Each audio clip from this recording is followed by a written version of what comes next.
Well, one day I was sleeping off a hangover on a Sunday morning, and she was getting ready to go to church. And she looked at me and she said, "Why don't you come to church with me today?" And I thought, I'm going to go and see if I could rescue her from this cult. Lee Strobel's plan to rescue his wife didn't go quite the way he planned.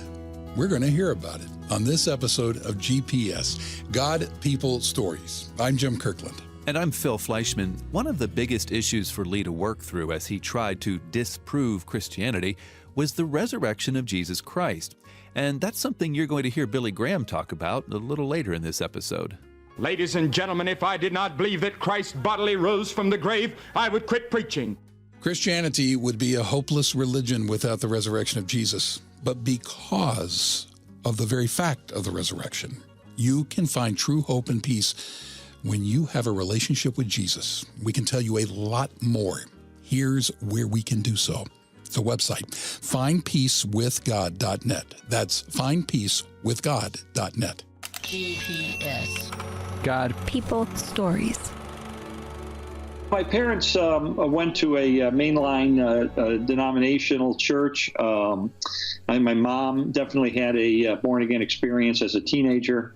I believe my father was a believer, but they were very private and personal about their faith. And they decided to leave it to me, whatever decision I would make in terms of my own belief system.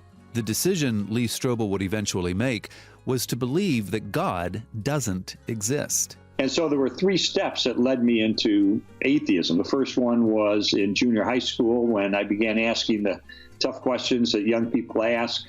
How can there be a loving God if there's so much pain in the world? Well, how could a loving God send people to hell? And nobody was really willing to engage me on those issues. So I concluded there are no good answers.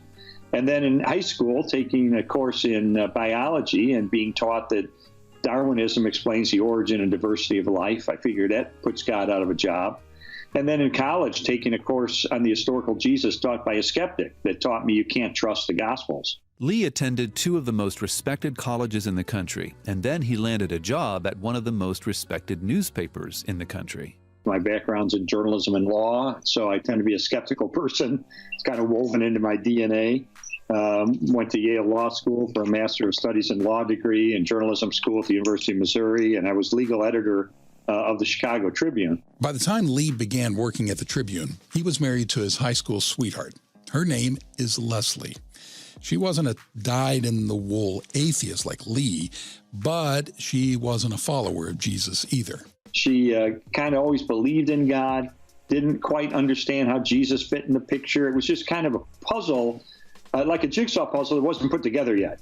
And it was through a friendship with a Christian nurse who we met, who became her best friend, who shared Jesus with her and brought her to church, that over time she heard the gospel and understood that Jesus is the unique Son of God, and that it's through him that we can be forgiven of our sins and adopted into his family.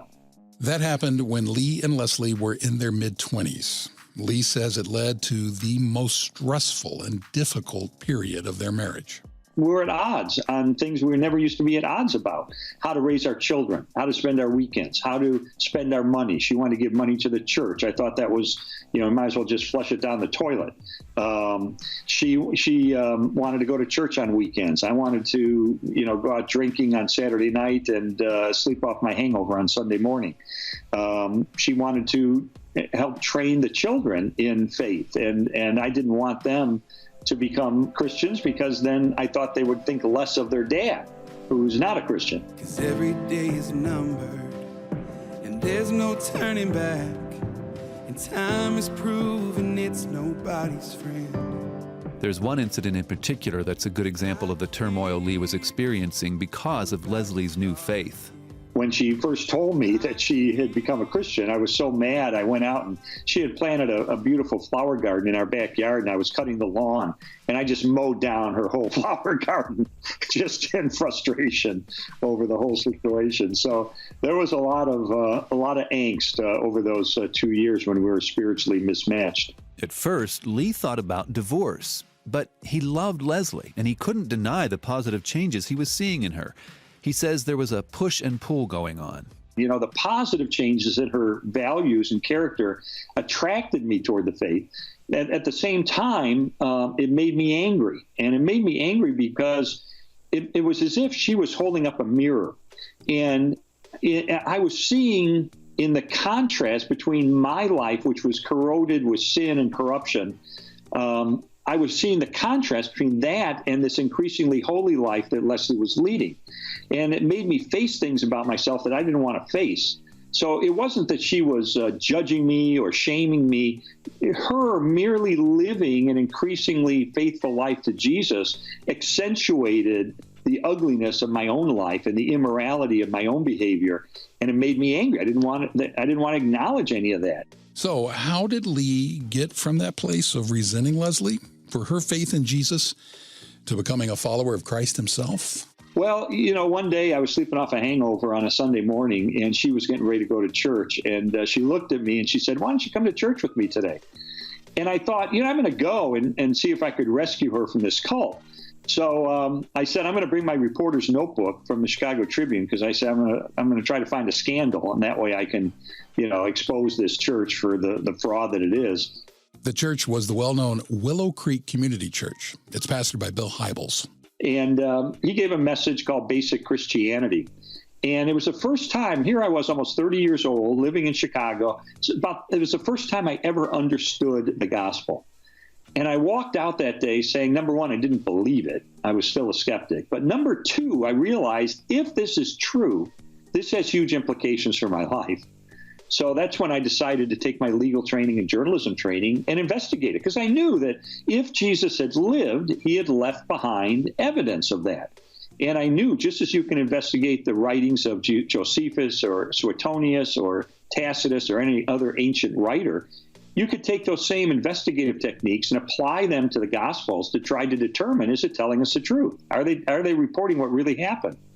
And so that's when I launched this investigation, thinking that I could disprove Christianity in a weekend. Jesus, Jesus, I've got a million problems on my mind that I can't seem to reconcile. So what do I do with that?